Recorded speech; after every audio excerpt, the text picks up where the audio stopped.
Okay, thank you. It's 12 o'clock, so we'll call the meeting to order. Councillor Ramsey's on his way. He's just running a few minutes late. Is there any conflicts of interest? Well, I am associated with Hospice PEI, and they are asking for a grant. Okay, so 7A? Mm-hmm. Okay. All right. Got that noted. Okay, thank you. Approval of the agenda.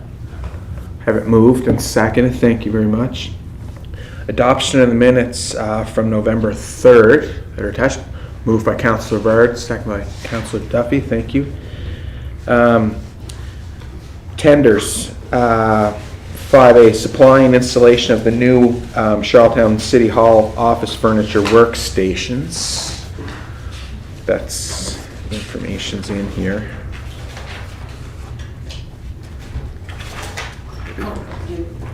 If there's any explanation or if there's any questions, I know it's in the report's in here. So they're doing a renovation down around the utility, and it'll improve the use of available space. It'll accommodate an increased number of staff, particularly seasonal staff. It will also provide, it'll be more appealing environment for the city staff from various departments with various roles. And it's aimed at improving the working conditions of all those impacted. And there's also COVID regulations, and so part of this is being funded from those funds that we receive from the government. Okay. We're okay. Looks like we're okay there. Thank you. Engineering services for the utility, which reports attached there. Any questions or comments on the engineering service? Pretty straightforward. I'm fine. Okay. Yeah, straightforward. Great. Thank you. The pollution control plant chemicals is the next tender that came in. Reports attached there. Good, sir. We're okay? Yeah. Yeah? Okay. Perfect. The last one is the live scan system. I don't know if we need a little bit more of an explanation on that one, or? It's for fingerprinting. So the one that's in operation at the station now is not up. They haven't been relatively, it's over 10 years old or so. This is more apt and up to date, and so they want to get this in place before the other one fails in 12 Okay. Right piece of equipment, sir. Yeah. Yeah. years. Right now. Okay. Okay, we're okay with that. We'll move along. Tenders that are posted but not closed, so just kind of for information purposes, I guess the City Hall roof replacement that closed on the 15th of December. Okay, so we're okay there. Yeah. The law enforcement firearms and holsters, that tender closes in the new year on the 12th of January. That's, like I say, more just for information, I guess. So, Mr. Chair, Yeah. just on the City Hall roof replacement, Connie, is that, I looked at the package. You didn't include, you don't, it closed, correct? And you're just reviewing them now, correct? Oh, no, the roof didn't close yet. December 15th. They were Yeah. just doing the walkthrough this morning. All right. Next week. Sorry, guys. No problem. Goes in Oh, there. Oh, it's Yeah, in the these are back, posted, Kevin. From me? not closed. Yes, Sir. so they're just doing inspection. When do they close? 15th. 15th. 15. Yeah. Oh, sorry, it's right there, sorry. Thank Yep. you. And could I just ask, I know that it came up under design review. Was it Heritage? It was the Heritage Committee, the Standing Committee for Heritage and Development. And there was Set that in. discussion about using a slate. a fake slate I'll get back to you. versus slate, and there's definitely a cost difference. But if we're in a building that's over 133 years old, and we're telling residents, commercial property owners to, keep the integrity of our heritage facade and the structure of the building in place or promoted, I think we should be promoting it too. So it is going towards slate, correct? Well, actually, we have requested two separate bids, one for slate and the other for whatever the other option would be. Well, the other option will be cheaper, we know that. Right, but the tender includes two quotes.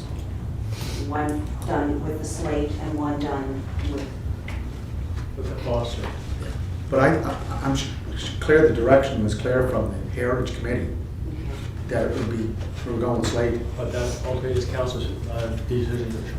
Yeah, but why would we go out for two bids when we made it clear that here?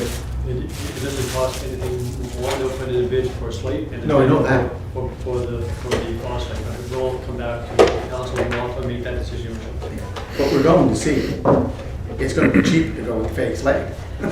So some will say, well, let's just go with fake slate, at least we got the look. That's not the purpose of promoting heritage, especially we're the birthplace of Confederation, and we're trying to tell our homeowners and business owners to take your buildings or your structures, and if you have to put wooden windows in, install wooden windows.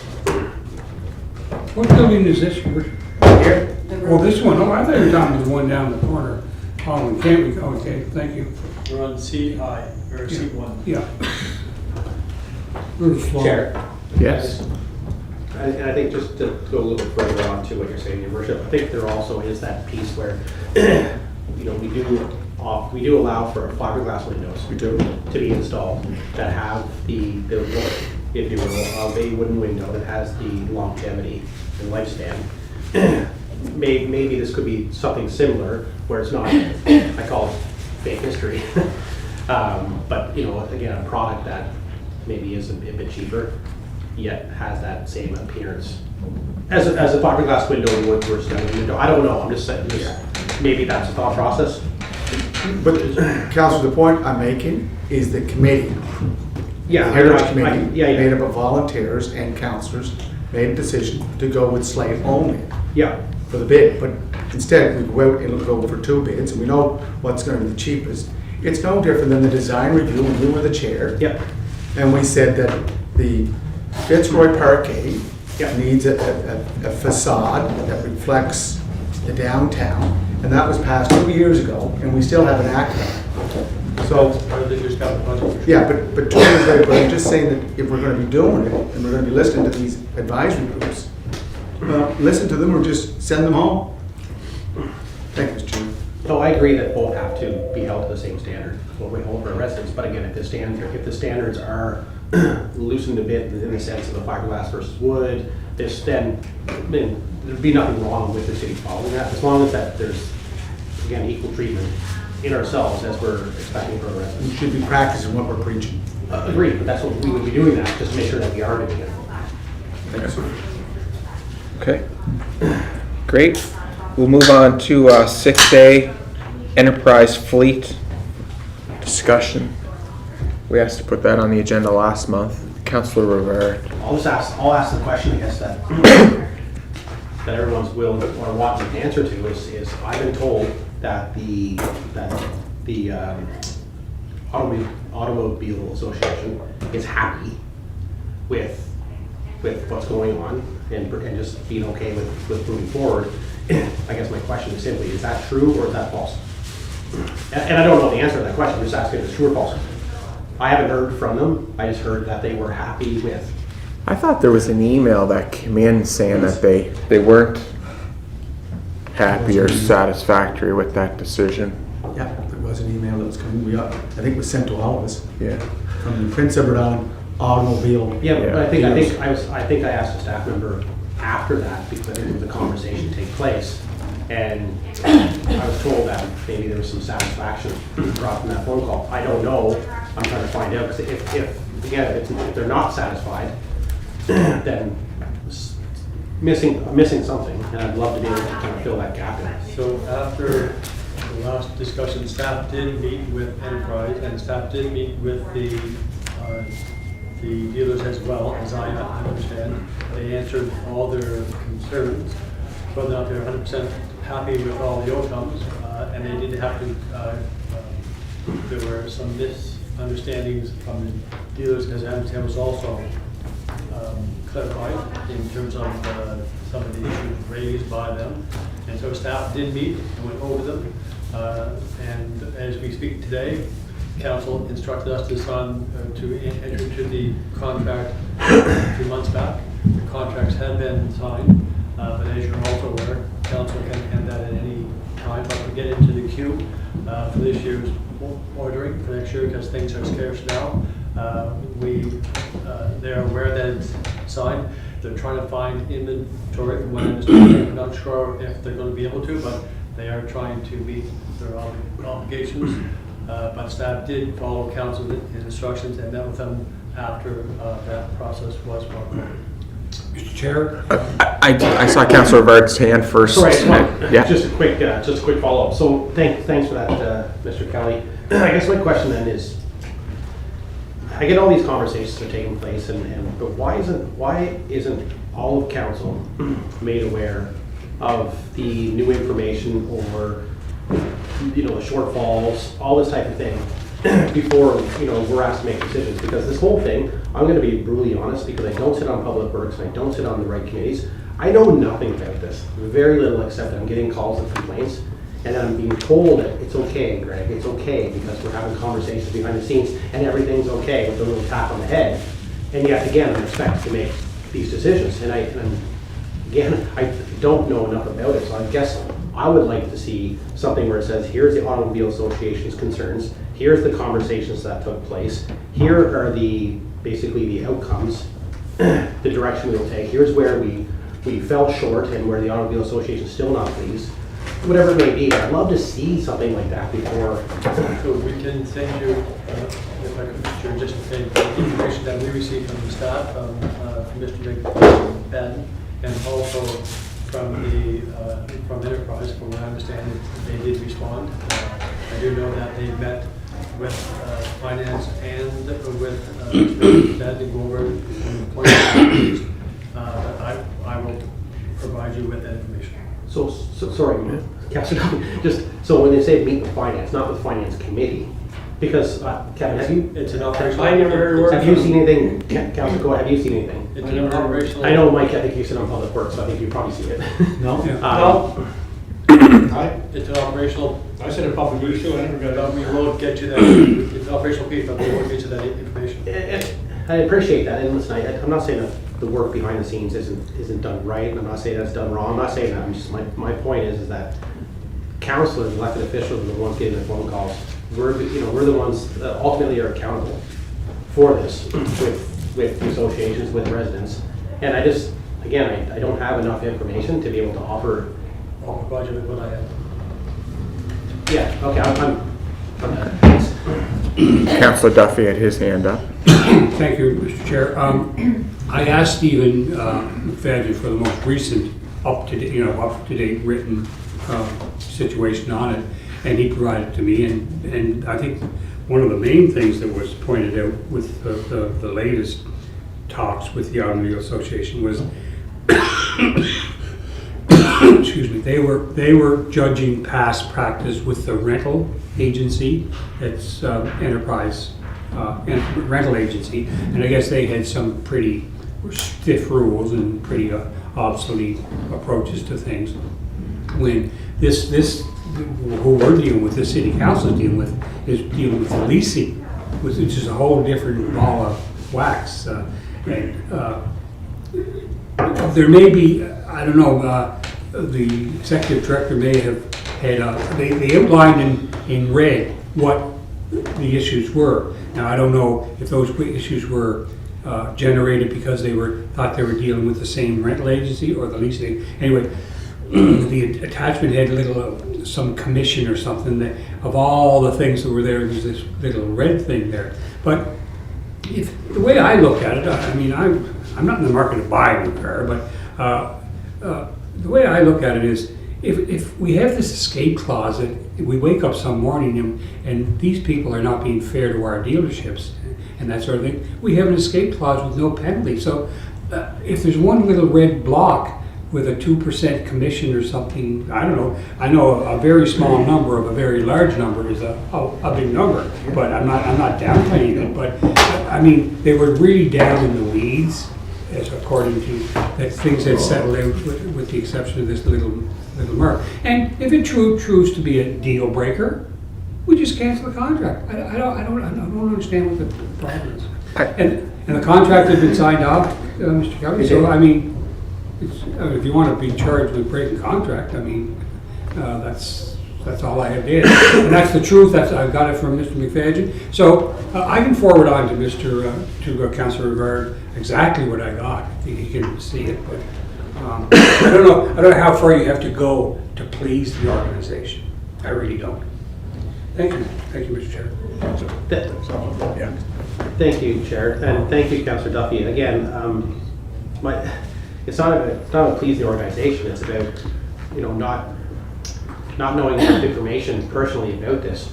At a council meeting, we talked about the council meeting where there was 3 councillors that were absent during that meeting, and then all of a sudden this vote took place. Okay, so again, I was unaware personally. I can only speak for myself. And so when you say the word, fair, if it's not fair, we can pull out of the contract. But I don't know what fair looks like yet, because I don't have the information. But Councillor Rivard, not to interrupt, but you must understand that on June the 9th, the material was forwarded to council with instruction to take care of the council.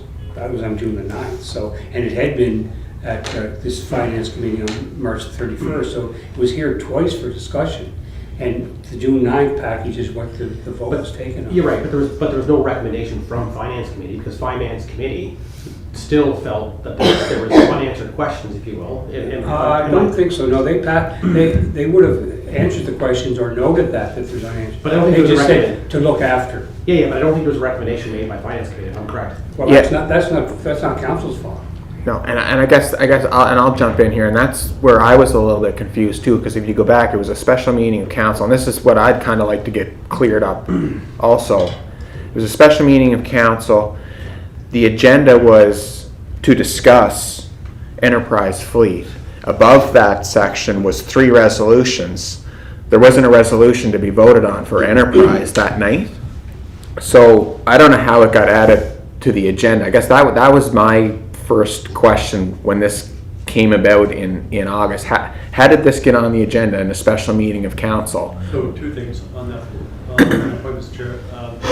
This committee referred the enterprise deal in its totality to council. So that's why I left here without recommendation That's right. to council. That was the motion of this committee. When it got to council, because it was a contract, and there was some concerns from the committee, and you wanted council to have a debate, it was agreed, and I spoke to them to put it into closed session because of any potential legal issues or whatever case may be.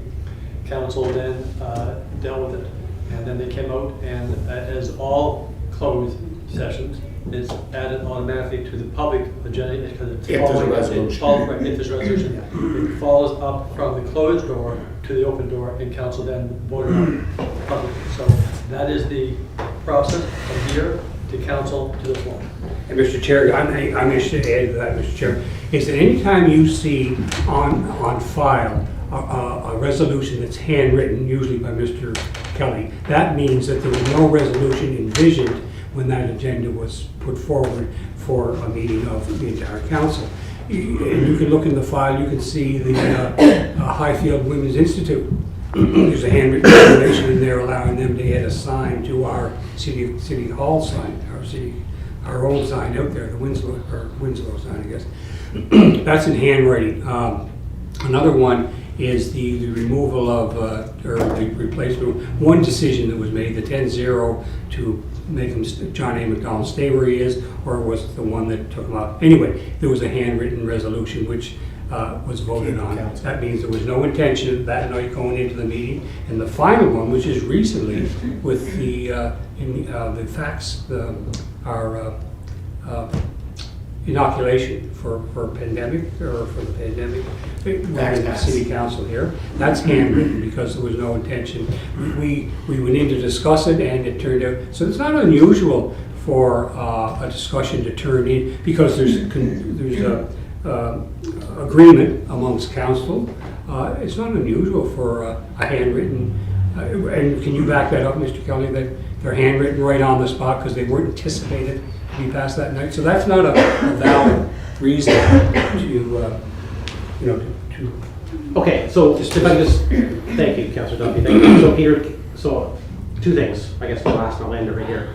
Number one is that, we heard that we can pull out of the contract at any time. Is there any penalties associated with pulling out of the contract? I'm told no. No. Okay, so in the event that we get more information and it doesn't sit well, then I'll certainly be looking to kill the contract. So just on that point. Can I finish, please? Thank you. And the other part of it is can you get all the information that we have, everybody, that way we can either, I want to put this thing to sleep. I want to either say I fully endorse this because now I understand it, or I want to say, listen, this just, it doesn't sit well with me. But I need to know because we keep coming back to this, and I don't know enough about it, and I haven't been privy to it, and I'd like to be privy to all the information. That's all I want to say. So I'll get to all of council that information. The only thing that we will, if council decides at any point in time to withdraw from the contract, we will have to finish off any purchase that we made. So in other words, if we purchase part of the fleet for this year, then that will work its way through its 5-year process. There's this contract, as you know, the law of contracts, very clear. I read it over, so I verified it with Mr. Kelly and Steve Wedlock, that the contract doesn't bind us to anything except any leases that are still in the queue. That's it. And again, just to be crystal clear, my intent is here not to kill the contract. I need to better understand it, because it just seems that there's unanswered questions, especially for me, with respect to the association. And there's conversations that are being had that I'm not privy to, or some other councillors are not privy to, that I think is very, very important when we're spending taxpayers' money. That's all. Mr. Chair, can I just refer to the letter? Mr. Chair, the letter went to all of us on November 3rd from Lisa Doyle McBain. Second paragraph. Prince Edward Island Automobile Dealers Association stands by its concerns raised and does not support the city supporting with a fleet management agreement with a third party. This is in writing. Now, anything else is out there, we haven't received it in writing. Right. This is what I'm going by. So I was told after that, letter came out, or they emailed. Where's the correspondence? It has to be, if it's not in writing, I'm not going by Indian windows. I was told the or conversations anecdotes. took place between city staff and to alleviate those questions, and I think you just alluded to it. So I just need to understand, again, what conversations did take place, and are they alleviated, or are the concerns that minute that we can move on or not move on? I think that Lisa Doyle McBain, if she's going to say anything, she's going to have it in writing. And I have it in writing here where it says, we fail to see how the city of Charlottetown will be saving money through this route rather than purchasing and leasing directly with Prince Edward Island automobile dealerships who employ islanders, pay property taxes, give back, and invest in the community financially and contribute substantially to the local economy both directly and indirectly. So, on the leasing issue, I asked our acting finance manager. With leasing, it's an operational expense. She said, no, Philip, under the rules, now you can capitalize leasing. You can borrow the money to pay for the leasing and capitalize it. Just to qualify that, Just Mr. do Mayor, so. Typically leases are an operational cost. However, we have had them amend the contract so that we will be capitalizing these leases. So we're borrowing the money, we're not taking it out of our operational budget. So it becomes a capital matter. Correct, Nancy? It is in the capital budget, yes. So it's which I find a sense of comfort from that, because we discussed this way back in early 2000 when George Traynor was here, And then council said, no, it would call the money directly from operations. So let's say if the leases were $1 million, that's $1 million holiday river operation. I'd rather have the credit card money instead of the money coming directly from the bank. And secondly, Mr. Chair, I'll finish up. Because of the change supply issues, Enterprise Fleet Management will not be able to abide by their contract fully this coming year. So we will have to reach out to our local dealers to alleviate some of those vehicle issues. That was the other caveat that I said, look, we can get out of it easily, it can be capitalized, and not only that, we have a 1-year possibility of buying locally because we will not be able to get the vehicles from Enterprise Fleet Management. That one. Thank you, Mr. Chair. Just on that point, Mr. Chair, we have not been advised that they cannot get this. They said they want to get in the queue, we're just trying to make sure. We're in the queue. So they have not yet said they can't, they just said they want to make sure they're in the queue. We're in the queue, but if you go to any parking lot, you go to Reliable Motors, you go to Charlottetown Toyota, Fairall Ford, vehicles are not there.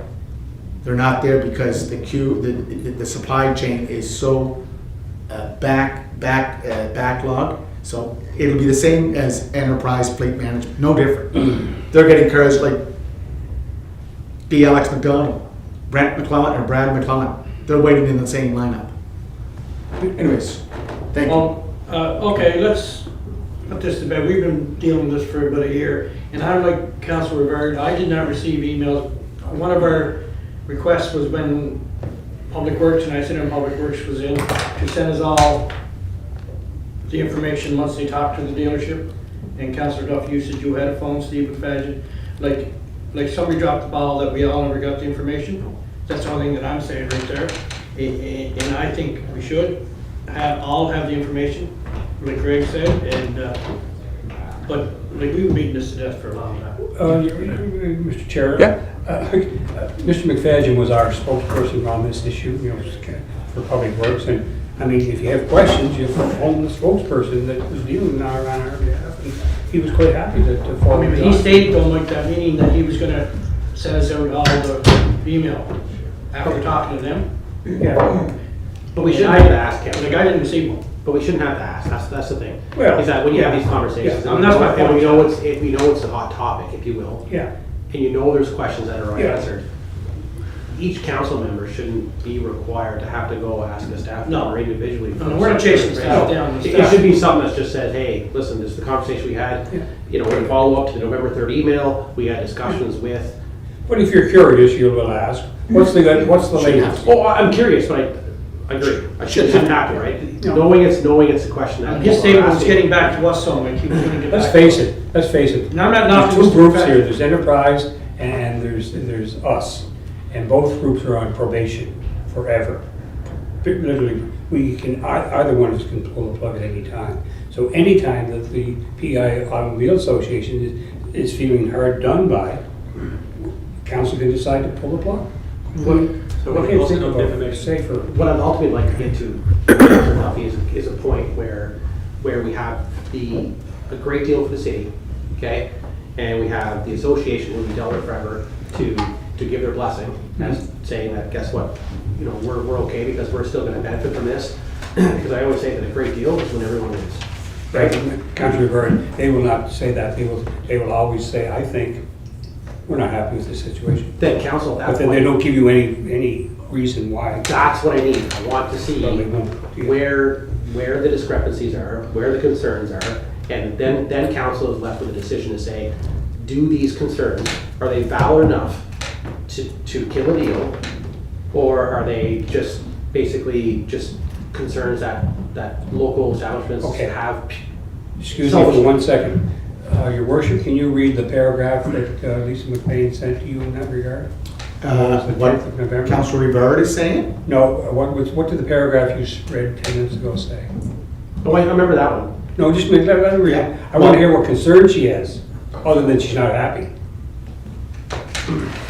Yeah, again, the Prince Edward Automobile Dealers Association stands by its concerns raised and does not support the city proceeding with a fleet management agreement with the third party versus purchasing, leasing directly with local dealerships. I know what you're saying. What are the concerns? What are the concerns? It's like another case we had recently where, what's the reason? Right. What's the reason? That's all I wanna know. Yeah. So again, She didn't. I get that, but I'm told that the conversation took place with them to address the concerns. Yes. That's my point, is that all I'm hearing is that there's concerns. Okay, Mr. Concerns have been McFadden will addressed, give you. followed by, what are the concerns? I wanna know what the concerns are, and then really, then we're in a position that we have all the information that council can make, individually, myself, can make a good decision on whether or not the contract remains or not. Yeah. That's all. And could I just finalize, I know, Yeah. Mr. Chair, Yeah. there's a lot of opportunity, but her concerns were raised the night they were all here. Made the right? presentation. And this, the third paragraph deals with the concerns. They employ islanders, they pay property taxes, they give back and invest in the community financially. Those are the concerns that are being jeopardized by going off-grid to purchase, lease vehicles. Those are the concerns, Councillor Duff. And I don't think she's gonna say, she's gonna give numbers for them, but she'll tell you that they do pay, I think it was, their payment of property taxes is up in the area of $100 or $1 million for the 13 dealerships. They do give lots of money back to the community, and they do employ a lot of islanders. But if I can just finish, Yeah.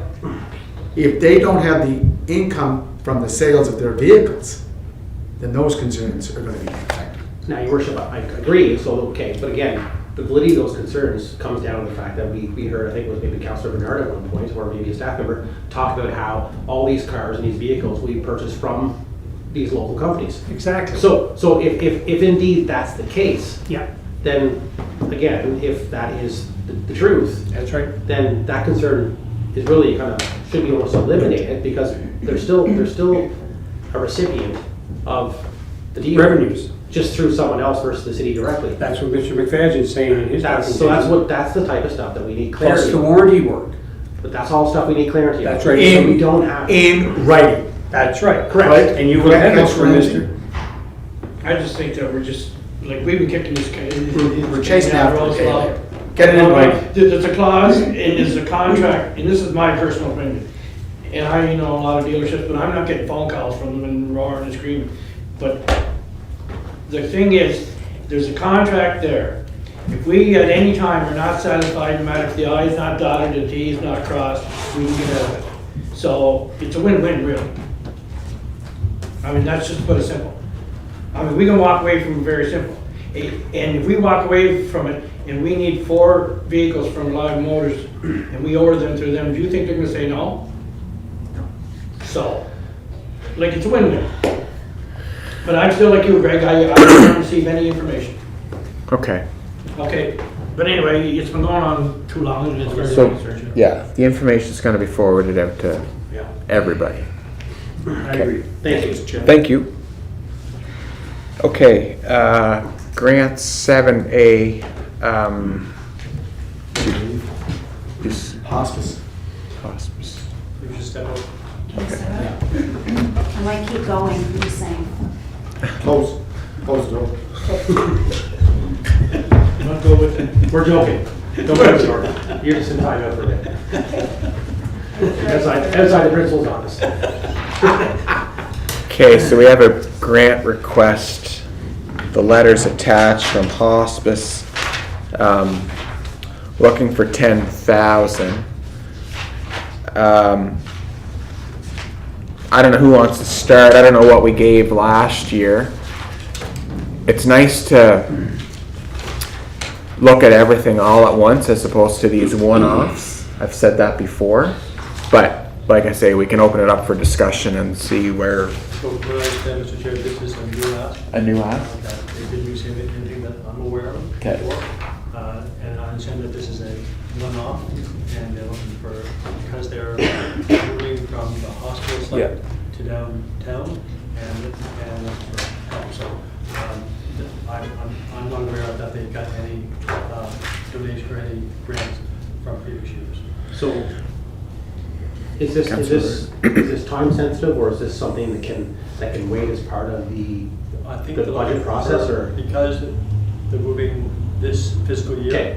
they're looking for that help this year. Okay. And they will not come back for next year, that I'm aware of, that, from an understanding, that one not home. I thought, Mr. Chair, if I may, Yeah. that there was a time limit for grants and all that to be requested. Councillor Duffy, you and I were both on Yeah. finance last term, I believe. And I thought there was a date because the budget restraints and all that stuff. And do we, and I'm in favor of this, but like, do we keep entertaining after a certain date? So if you recall, Mr. Chair, is that the committee did hold a amount in reserve should any unforeseen asks come for the year. And so that was done intentionally, that if special circumstance appeared, then it would give the committee option. Yeah. And I like this one too, Mr. Chair. Section 22, 1, grants, miscellaneous, you got 35,000. That's that funding. Take 10,000 out of that. Yeah, That's but what it's for. we've already dipped into that, and Councillor Rivera. Yes. Thanks. Thanks, Chair. So I'm reading through the last paragraph, just talking about beginning 22. Yeah, I saw which is that. Great. They talk about office furniture, they talk about this, like, room furnishings, kitchen stuff, office furniture, supplies, stuff like that. Like, I guess my question is, if majority of the money is gonna be used for those type of purchases, then I guess my question then becomes, can the city purchase and donate? Because it's something that we could put under capital, can't we? Office furniture, things of that nature. And So in theory, yes, we can, but we don't know exactly what they want, and basically this gives them the fluidity and flexibility to do what they need to do. We could, but they, I don't know, our timeframes and their timeframes. And I'm just throwing it as an option. Better bang for their buck. I was kind of thinking the same thing, because we just looked at that resolution where we're ordering in furniture to retrofit. So we could have a conversation. I think it's worth it. Yeah, if that doesn't work, just take it out of the miscellaneous. That's what you got miscellaneous for. MISC dot. Easy. Okay, so, It's a good organization. Yeah, like if we're ordering for our own, yeah, maybe there's some Our own surplus corporation, you here, can always add I don't on. know. I'm not saying no to the donation. Yeah. I'm saying, is there a better bang for the buck to assist them? That's all. It's probably Right, the safe mayor's to say. picture Can we help in a is shared different with way, other than giving $10,000 cash? Can we do a better deal that would allow them to maximize the, So we can check that option, Mr. Chair. So do we want to ask staff to check with the organization and see, what exactly the need is, and then if that doesn't kind of work, an email vote? yeah, Shortly Yeah. after would be sufficient. The need, as I'm led to believe, is very simple, is for those folks that are in terminally ill situations, it's to assist the family, Yeah. in housing and food and shelter Yeah. while they're going through this, I mean, pretty, yeah. Humbug, I mean, it's pretty hard to, Well, Councillor Yeah. Duffy, if you look at hospice, Yeah. right, it's respite for some of the caretakers. Sure. And I know some persons or residents that have been involved in that kind of a situation. It's that 3 to 4 hours of hospice or of just respite is very comforting, and it gives them a better sense of, okay, I'm all right, I can do this for the next few days. So I don't think, I know what you're saying, Councillor Bird, and I know I'm doing this lightly, but we did put that cushion in there just in case something came along as an exception. So I put the resolution on the floor to give them 10,000. But just, I would second.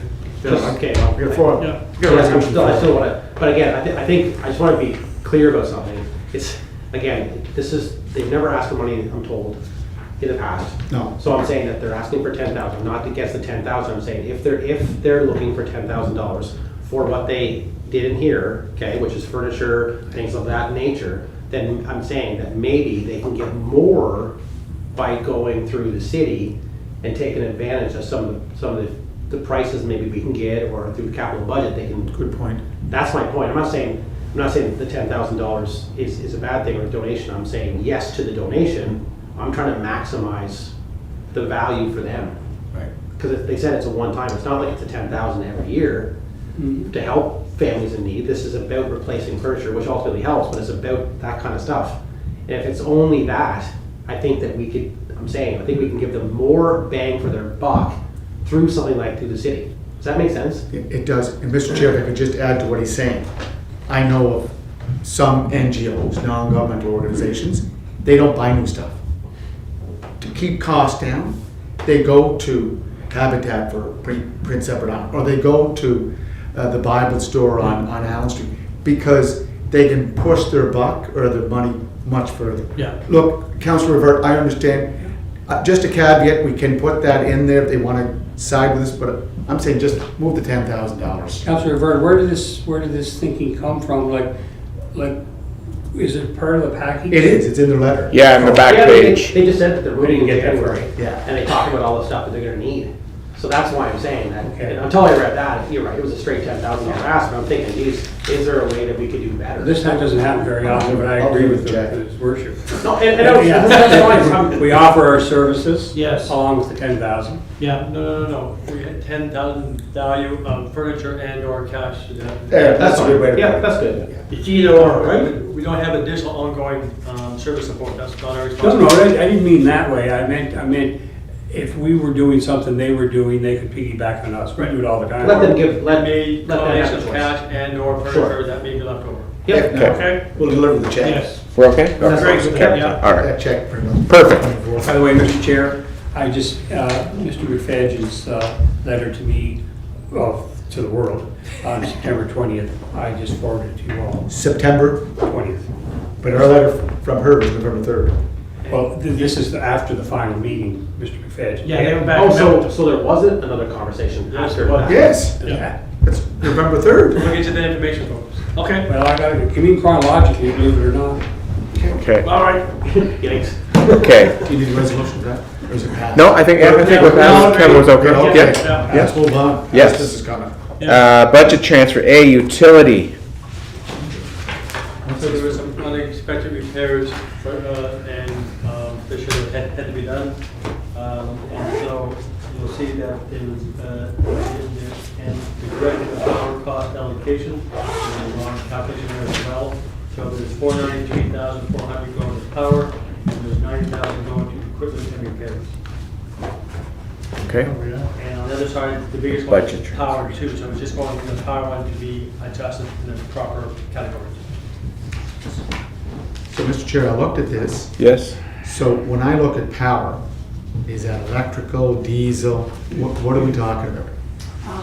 If I may. Yeah, that's So gonna this is maritime electric bills. So all the maritime electric bills for utility used to be all into one GL account. But we need to separate the plant out. I think it has to do with Stratford, like what we're doing with Stratford, is that? That's regards to their percentage of payments. So That's right, so instead we of need- bulking on it, we did have it directed to that plant on its own ownership. No, but With a new account. Stratford pays 15% surcharge. Right, And they also pay for the power bill? that's part of the issue. It That's would for be the part original of it. cost. We just have to be able to segregate the costs for transparency. So, could I ask Nancy? Sure. So we budgeted $533,400, right? That's what's in the amount Okay. for power, and he's transferring that, some of that, correct? Yes, it's just it's, So we're not gonna have that power bill? Is that what he's saying? no, what he's saying is let's just say it's in GL account number Yes. 4XXX. Yes.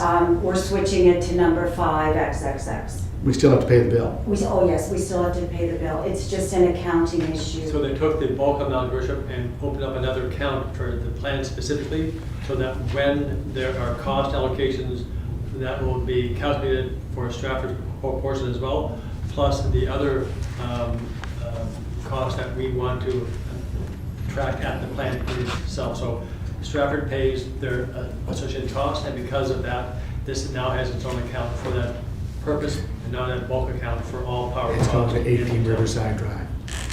Transferred it. 400. It has its own account now. Basically changed the account, yeah. Yes. Yes, sir. We're okay? Yeah. Okay. Another utility transfer. 1.25. Yep. Okay.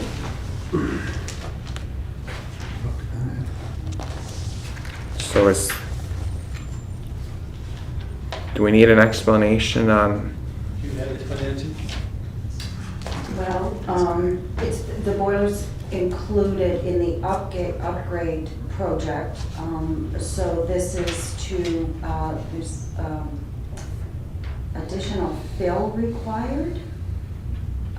So this is the reallocations of funds to correct account funding from carryovers over cost of project exceeded budget. So basically, the project has exceeded the budget, and it's part of a bigger upgrade. And this is why the request for the budget transfer. And 4 of those accounts are from carryovers for holdbacks that need to be paid out. Right. Okay. So, Mr. Chair, again, I just want to ask, it's transferred sewer lift stations rehabilitation enhancement, 800,000. So is that a capital budget? Yes. So he's not using that this year, or didn't use it, or has he used it? Like when you transfer something, is he transferring the full amount? I'm not sure what the Well, total it- cost of the project was, so I don't know. So are we not doing the sewer, like, we didn't discuss this at water and sewer. Okay. This would have gone through water and sewer, sure. I don't remember seeing these, And I wasn't there, so I No. don't know this was, but I don't ordinarily it have, would go through water and sewer. so we're not, I'd like to find out, Nancy, are we gonna not do the sewer lift stations rehabilitate, or he's got maybe 1.6 million and he's only taking 800 from, I don't know. I'm not sure either, but I will find And out. he's got 450,000 for WWTP, so those capital projects are not going ahead either.